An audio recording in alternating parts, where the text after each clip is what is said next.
Well, hello and welcome to the reaction and review for SummerSlam 2017. If you didn't check out my predictions video, there is a link on screen there. But let's get right into it. So, SummerSlam 2017 as a show was good. Good. Not bad, not great, but it was good. I'll say it was solid. I would say there were some good matches. I wouldn't say that there were like any completely bad matches either. Every match had something. Every match was okay. At the very least. But in terms of this being the second biggest pay per view of the year, it was a little safe. I will say that. As for my predictions, let's see, because I don't think the Jason Jordan and Miz, like that whole 6-man tag match happened. I came in a little bit late. I came in basically right as the cruiserweight match was starting. Like literally the entrances of Neville and Akira. So I didn't really catch anything that happened before that, but I don't think it happened. I'm not seeing any coverage on that. And I think they sort of alluded to it later on in the show with that Kurt Angle and Daniel Bryan promo that was okay. But if you account for that, I got, let's see, one. I was 1-1. I think I ended up 10-3 by my count, but my count could have been wrong. So okay, so I did the count. It is I ended up 9-3, which isn't bad. So let's go through these basically one at a time, and then at the end I'll do my match of the night, I'll do my spot of the night, and I'll do my botch of the night. So with that said, let's get right into it with the first match of the night on the pre-show, the Cruiserweight Championship match between Akira Tozawa and Neville. Neville, of course, regaining his Cruiserweight Championship as I predicted. The match itself was good. It started off a little slow, but it picked up later on, and there was some good back and forth between them. I still have a feeling that wasn't their A game, so I think there might be a blow-off match, and hopefully they'll pull out all the stops for that. But again, overall, it was okay, which is pretty much going to be the theme of this show. But then we have what, in my opinion, was the match of the night, which I'm pretty sure I said on the predictions that these guys have the potential to steal the show, even on the pre-show with match of the night. And lo and behold, I think they did. New Day versus the Usos. It was a spectacular tag team match.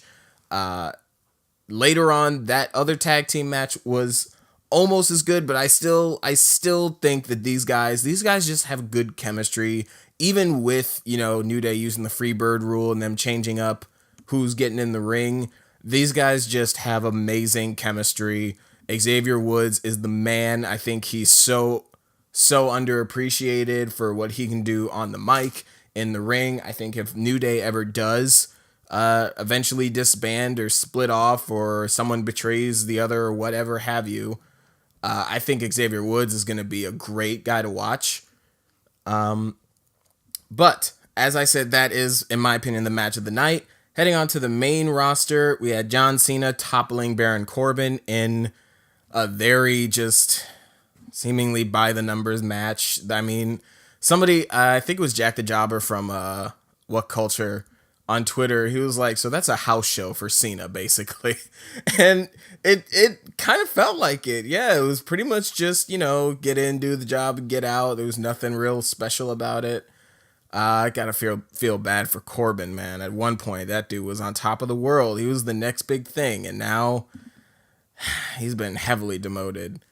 Next, we have the first of the women's championship matches with Naomi versus Natalya, with Natalya being our new SmackDown Live women's champion.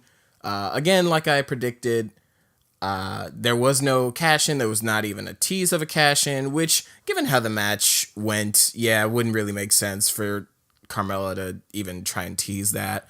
Neither performer was really laid out or exhausted.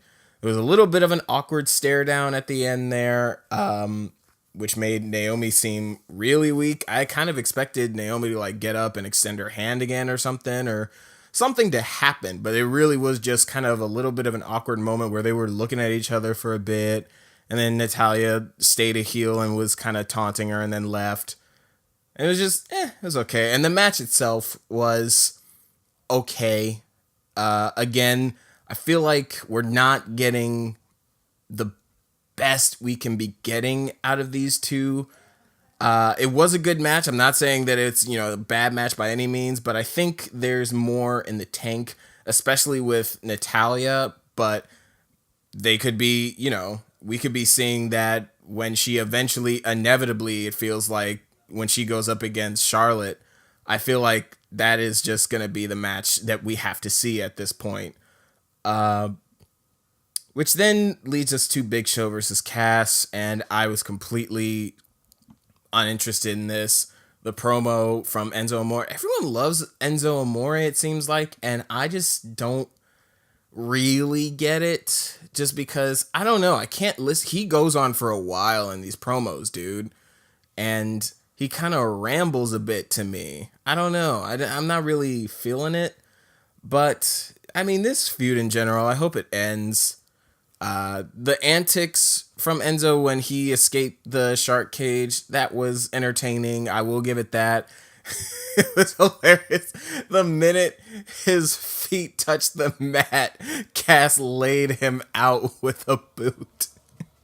I'll be fine if, like, they don't have Enzo or Cass like really wrestle for a bit, and they just like they have backstage segments where Enzo's doing something and out of nowhere just Cass like boots him. Like he's just talking to someone backstage and it's all fun and nice, and then all of a sudden out of nowhere a boot. It just Cass just looks at the person and looks at Enzo and just shakes his head and walks away. That would be hilarious. It's bad when you agree with the heel Corey Graves, when Corey Graves, the heel announcer, the commentator, he just wants to see Enzo Amore get completely demolished. And you know what? I kind of do too. But that is not the botch of the night. The botch of the night came afterwards, where really just Randy Orton and Rusev is just, no, I'm not entertained by that. I'm sorry. I wasn't entertained by the Goldberg-Lesnar thing when they did it in whatever time period, because I had the time memorized for a while, now I forgot. But it was like a little over a minute was the match, and now I really don't like when matches just end. I don't like squashes. I don't. I wanted to see an actual match, and Rusev deserves better. And this was just, I get why they did it. I'm not stupid, and I can play devil's advocate and argue to my face turns blue, but personal opinion, I didn't like the match. It's the botch of the night for me. Then we have Alexa Bliss versus Sasha Banks for the Raw Women's Championship. And again, as I predicted, new champion. A lot of new champions tonight. I think What Culture's video pointed out there were 5 new champions. There were 5 title changes. Both tag team championships, both women's championships, and the Cruiserweight Championship all changed hands. And of course, the Intercontinental Championship was not competed for. This match, I think from an in-ring standpoint, was, in terms of like the storytelling and the back and forth and the drama of it, was maybe a tiny hair better than Naomi versus Natalya, but that ending was weak to me. And if you follow me on Twitter, at ATomiGazi, I was live tweeting for SummerSlam. I should have said this during the predictions video, but I was live tweeting during this, and that ending bugged me. It was so quick. Like that, there was, I don't know. And look, I even predicted, I said this in the predictions, like I wanted Bliss to retain, but at the same time, I can see why they would put it on Sasha. At this point, their only job is to just make Sasha interesting again, and to just, I don't know, make me care that she's champion for the 4th time, because right now it's a little bit of, the four horsewoman stuff gets a little overplayed. So it's just a thing of, give me a reason to care for Sasha besides of all the stuff that she did in NXT.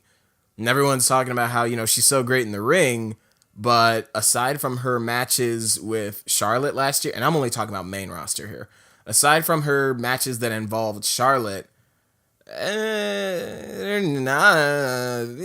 not all that spectacular. So I don't know. But anyway, it was a perfectly fine match. It was a pretty good match all the way up until the end. I thought it was a little rushed. Took away from the moment, which should be a big moment of a new champion being crowned. But Sasha Banks is our new Raw Women's Champion. Which leads to the most underwhelming match of the night. Finn Balor versus Bray Wyatt, and this was so autopilot to me. I don't know, maybe I'm wrong. Look, maybe you have a completely different opinion. Maybe you loved this match. Kudos to you, dude. This was exactly how I saw this match happening. Nothing deviated. Nothing was different. There was no twist. It was just, what do you think when you put Demon King Finn Balor against Bray Wyatt? What did you think would happen? That's exactly what happened. It was fine. I'll say that. I mean, it was a perfectly fine match, but I think we've seen it before. I thought the last time we saw the Demon King at SummerSlam a year ago was a much better match. It was a much better showing for Finn Balor. There was a lot more drama and storytelling. This was a little bit of filler. And I hesitate before saying filler, but it was a little bit filler.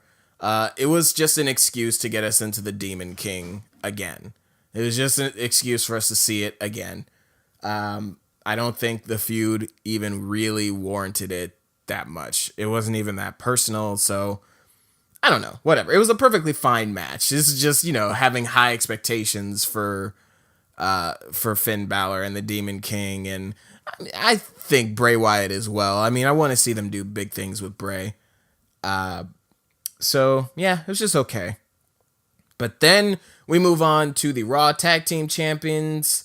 The Raw Tag Team Championships with Sheamus and Cesaro versus Dean Ambrose and Seth Rollins, who I guess aren't going by the Shield, even though they totally could if they wanted to.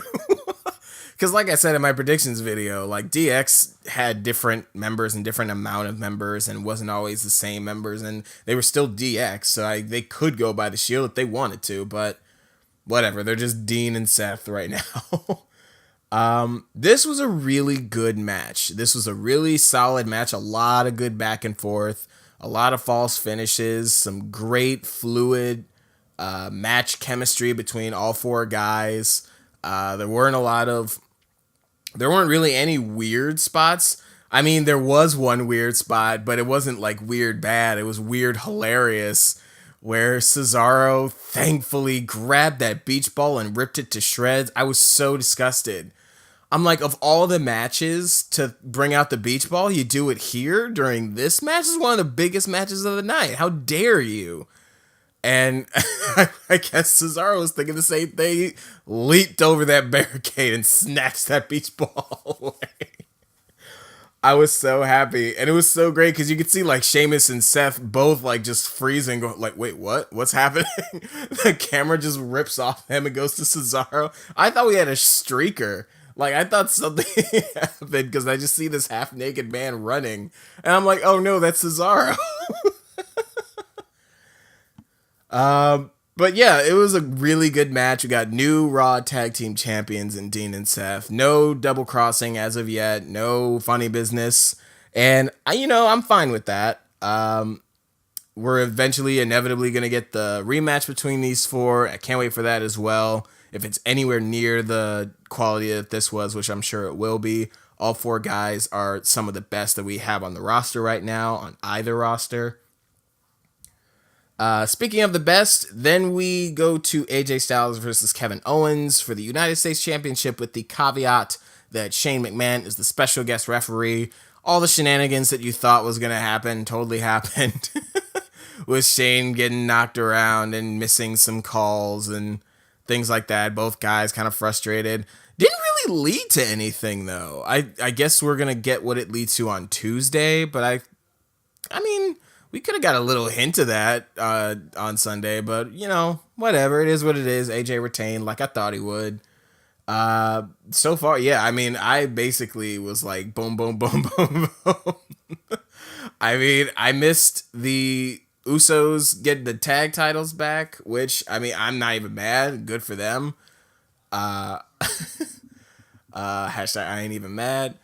And then what was the other one that I missed? Oh yeah, Randy and Rusev. But I mean, other than those, I was like on a roll for a while, which continued with probably the most disappointing match of the night was just Jinder Mahal versus Shinsuke, and I don't think anyone's really surprised because it is Jinder Mahal versus Shinsuke, but at the same time, it is still Shinsuke. So I expected a little bit more. The ending to the match was really telegraphed and really obvious and just done to death, and there was nothing really different or special. And Shinsuke basically lost clean. I mean, hey, Jinder even kind of fumbled his finisher a little bit, and he still got put away.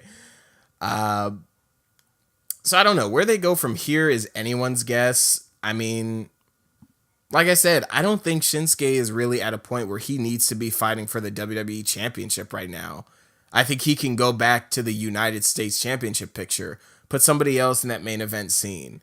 I mean, I don't care. I don't really care who, because you got a bunch of options on the SmackDown Live roster. Not all of them have the most momentum in the world, but by the time the next pay-per-view runs around, that could be fixed with just a few weeks of story development. So whatever. But then, if you want to look for the main roster match of the night and not counting the pre-show, I think the Fatal 4-Way more. Oh my gosh. I mean, this match was all over the place, and it was brilliant. It was the best car crash you could ever imagine, which I think we all expected it to be as well. The only thing that's a little bit disappointing is that Samoa Joe kind of felt like an afterthought, but I mean, other than that, it was a good match. It had some good storytelling, good drama. Braun Strowman looking like absolute beast. The beast himself, Brock Lesnar, looking like a resilient and smart and determined champion. Roman Reigns coming so close so many times, and then Samoa Joe is kind of a little bit of an afterthought. It might as well have been a triple threat. Nothing really would have changed. There were no team ups really that I can remember. Like no moments where everyone goes up against Braun. Just none of that. But even without it, like the match was still absolutely great. I enjoyed every second of it, and it's a little disappointing that Lesnar's still the champ, just because that means we still have a part-time Universal Champion. But at the same time, the match was so good that I don't really even mind.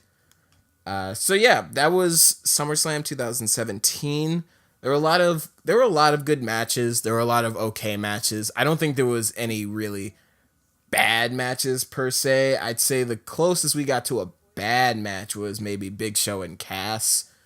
Not even Randy and Rusev, because that was just, that was a spot. That wasn't even a match. It was just a spot. So yeah, the closest we got to a major dip in the quality of the night was Big Show and Cass. But even then, it had an entertaining moment with Enzo getting out of the shark cage and getting absolutely demolished by Cass. So yeah, but what did you guys think? Let me know in the comment section below. Did your predictions come true? What was your score for the night?